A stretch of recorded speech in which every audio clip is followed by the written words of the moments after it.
Okay, so we use this word realize to talk about figured bass. So when we realize figured bass, what we're going to do is actually write it all out in 4-part harmony.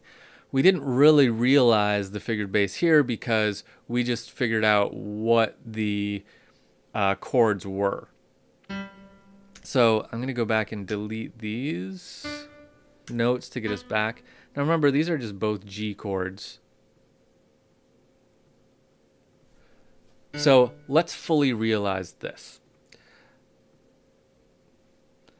So I can actually do whatever I want above here.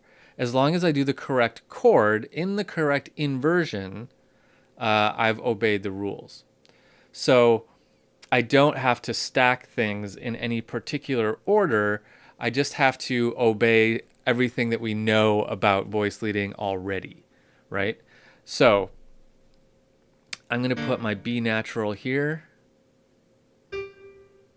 my G here, and a D here. So what did I do here? I doubled the root note, which is good. Or sorry, I doubled the bass note, which is good. Here's my third and my tonic. So in this case, I doubled the fifth, which is not great, but because it's the root note, that's okay to do it that way. And I have to double something here because I don't have a seventh chord. You know, a seventh chord is not indicated by the figured bass. So in order to get 4 voices, something has to be doubled.